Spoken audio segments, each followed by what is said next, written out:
Hukum bikang ceramah teteh. Pami abdi mah salaras nama eta kana hukum teh aringgis teteh bila lepatnya. Pami eta misalkan laraskeun we abdi kitu kan. Assalamualaikum warahmatullahi wabarakatuh.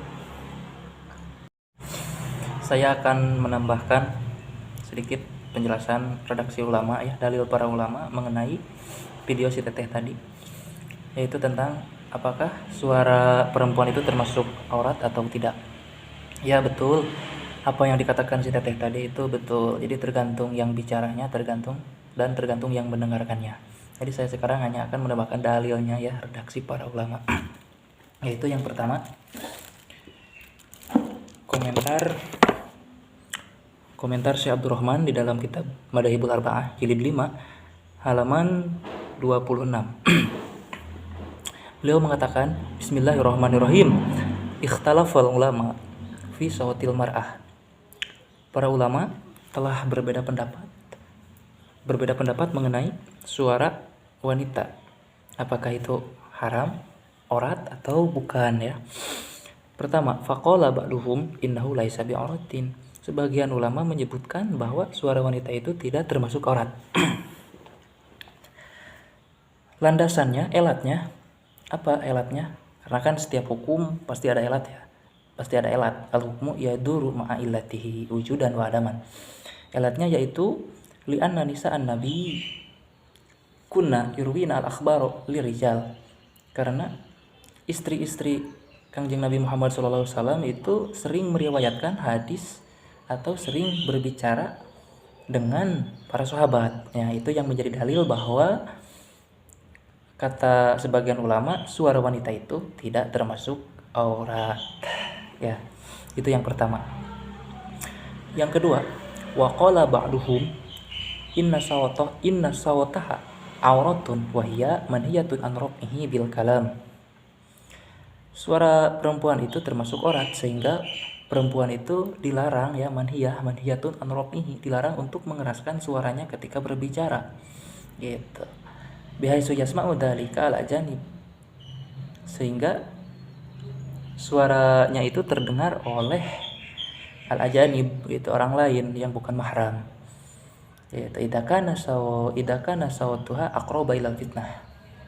Jikalau ada syarat, jikalau suaranya itu mendekati kepada fitnah. Dalam arti kalau dia berbicara keras itu akan menimbulkan fitnah, maka itu hukumnya haram. Tapi kalau secara biasa itu tidak haram. Ini menurut ba'duhum. Apa yang menjadi dalil ba'duhum sehingga mengatakan suara perempuan itu aurat? Yaitu dalil Al-Quran. Allah berfirman dalam surat 26 An-Nur ayat 31. A'udzubillahi minasyaitonirrajim wala yadribna bi arjulihinna liyu'lama ma yukhfina min zinatihinna. Wallahu a'lam bimuradih. Yang maksudnya itu wanita ketika berjalan dia itu harus mengatur langkah kakinya, harus mengatur gerak-gerik jalannya gitu, sehingga jangan sampai suara gelang kaki, gelang kaki itu keroncong, gengge, gelang yang di kaki itu ya, terdengar suaranya oleh lelaki gitu. Nah, bisa diambil kesimpulan dari sini, hurmatu rabbi sautiha aula min dalik. Haramnya mendengar suara wanita itu lebih haram daripada mendengar suara gelang kaki. Nah gitu, min babi aula ya, mendengar suara gelang kakinya udah haram, apalagi mendengarnya, itu maksudnya. Gitu. Walidzalika karohal fuqaha adzan al-mar'ati li'annahu yahtaju fi larqis saut. Maka ulama fikih menghukumi makruh kalau ada wanita adzan. Elatnya sebab li'annahu yahtaju fi larqis saut, sebab adzan itu membutuhkan suara yang keras. Nah gitu. Wal mar'atu manhiyatun an dzalik. Wa ala hada fa yahrumu raqmu sautil mar'ah bil ghana idza sami'aha ala janib. Melihat keterangan dari sini, maka wanita itu haram bernyanyi atau bersyair atau apalah nyanyian-nyanyian dengan mengeraskan suaranya gitu. Tidak sami'aha al ajanib, sehingga yang mendengarkannya itu orang lain gitu, mahram, bukan mahram. Saun akan al-ghana wala alatilahwin aukana biberiha, sama saja bernyanyinya itu, bersairnya itu menggunakan alat musik atau tidak gitu. Wa tajidu al-hurmatu idza kana al-ghana'u mustamilan ala ausofin muhijatin li syahwat.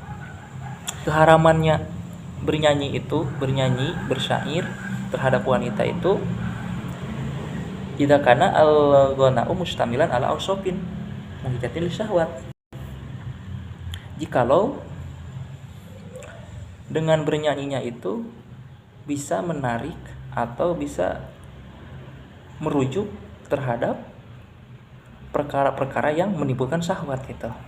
Seperti kadikril hub, menceritakan tentang percintaan, al-gharam, dan menceritakan tentang kerinduan.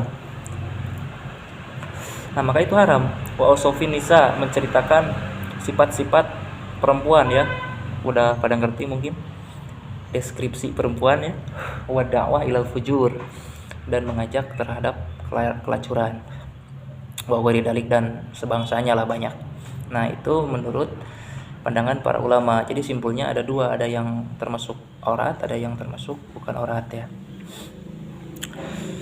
Lalu bagaimana pendapat madhab kita yang madhab Syafi'iyah? Kita merujuk ke dalam kitab Raudhatul Thalibin ya.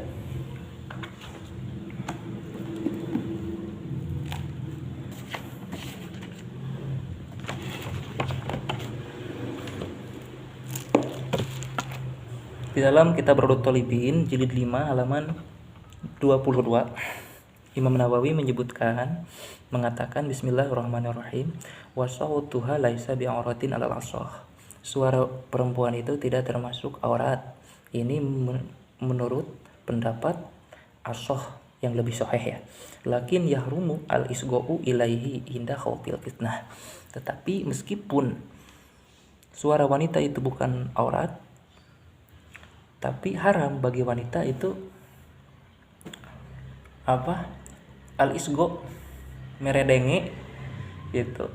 Mencek bahasa Sunda meredenge itu kana eta sora indah khofil fitnah, narika sieun fitnah. Jadi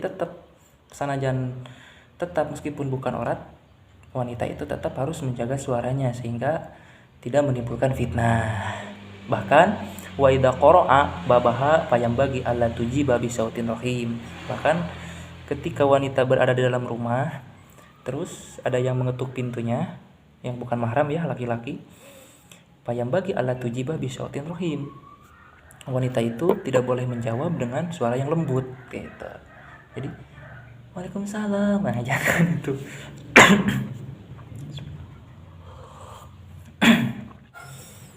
Bal tughallitu sawataha, tetapi harus menjawabnya dengan suara yang samar lah. Jadi suaranya itu disamarkan dari suara aslinya gitu. Harus dikeraskan dalam artian tidak boleh suara aslinya dan tidak boleh dilembut-lembut gitu. Begitu ya penjelasannya. Jadi menurut madhab kita, madhab Syafi'iyah, suara wanita itu tidak termasuk aurat gitu. Bahkan kata ulama, kata Syekh Ibrahim, ketika ada yang mengetuk pintu, ketika ngobrol dengan orang yang bukan mahram, wanita itu kaifiahnya harus menutupi mulutnya dengan telapak tangan begini, dan suaranya pun harus disamarkan gitu, jangan suara asli. Begitu ya, semoga bermanfaat.